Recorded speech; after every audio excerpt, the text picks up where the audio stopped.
warahmatullahi wabarakatuh. Salam sejahtera bagi kita semua. Perkenalkan, nama saya Dinda Syarani Asmara Putri dengan NIM 2114201116 dari kelas A3 semester 2 Fakultas Keperawatan.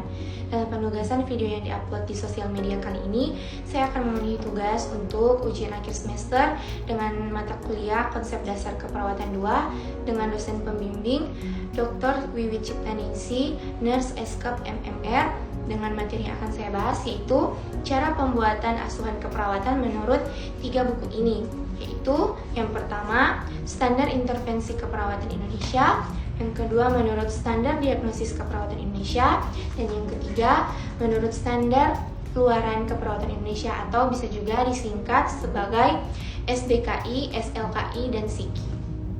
Baiklah, pertama-tama sebelum kita akan membuat asuhan keperawatan atau ASKEP, kita harus membuat laporan pendahuluan. Dan laporan pendahuluan yang sudah saya buat di sini sesuai dengan diagnosa yang saya dapatkan, yaitu resiko perkusi renal tidak efektif. Dan diagnosa ini tertuju kepada penurunan sirkulasi darah. Dari diagnosa ini saya menganalisis penyakit resiko shock. Dalam laporan pendahuluan ini terdiri dari definisi, etiologi, patofisiologi, dan sebagainya yang berkaitan dengan diagnosa atau penyakit yang saya analisis.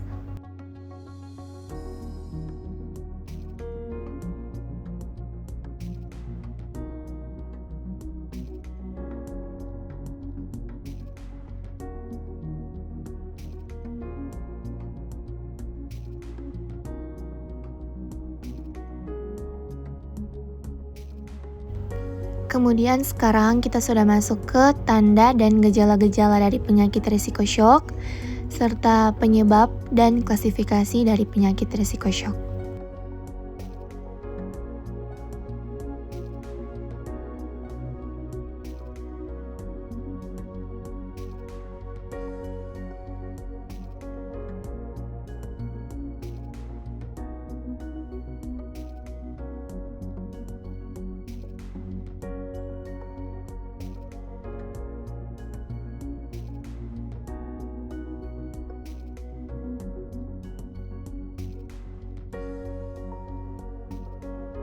Dan yang terakhir, kita sudah masuk ke bagian komplikasi shock dan penata laksanaan medis ketika terjadi komplikasi dari penyakit tersebut.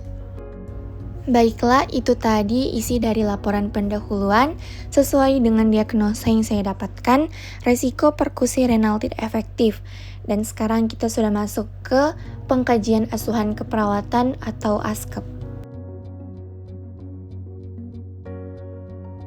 Di sini dimulai dari konsep asuhan keperawatan pada pasien sepsis yang menyebabkan risiko shock.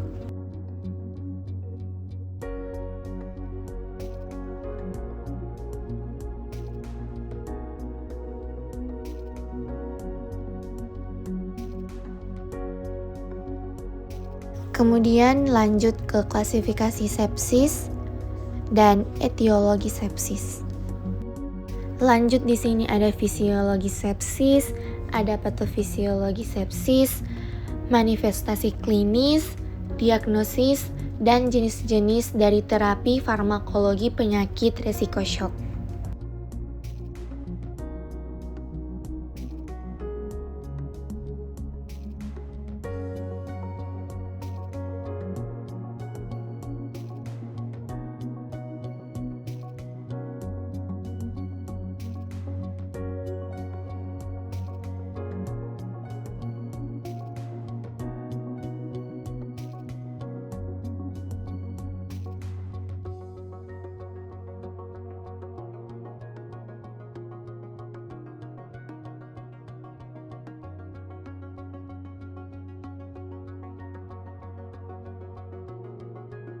Sekarang kita masuk ke format pengkajian asuhan keperawatan atau pengkajian ASKEP. Dalam pengkajian ASKEP ini pertama-tama terdiri dari identitas pasien dan identitas penanggung jawab pasien. Lanjut ke riwayat kesehatan pasien, ada juga genogram pasien tersebut, ada juga data fisiologi dan data psikologis pasien. Lanjut ke pengkajian fisik atau keterangan fisik pasien, termasuk pemeriksaan fisik dan muskuloskeletal serta analisis data pasien. Nah, yang terakhir di sini kalian bisa lihat ada intervensi keperawatan menurut diagnosis SDKI, tujuan dan kriteria hasil SLKI, dan juga PSIKI. Lalu di sini ada implementasi hari pertama dan hari kedua pasien dirawat, hingga evaluasi hari pertama dan hari kedua pasien dirawat. Dari hasil evaluasi hari kedua pasien dirawat, di situ kalian bisa lihat bahwa hasilnya pasien sudah merasa lebih sehat dan lebih baik dari keadaan sebelumnya. Dan yang terakhir, berisi daftar pustaka.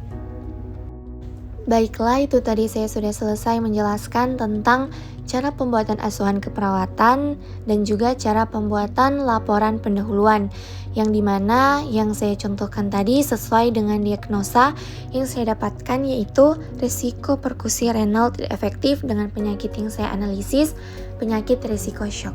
Terima kasih.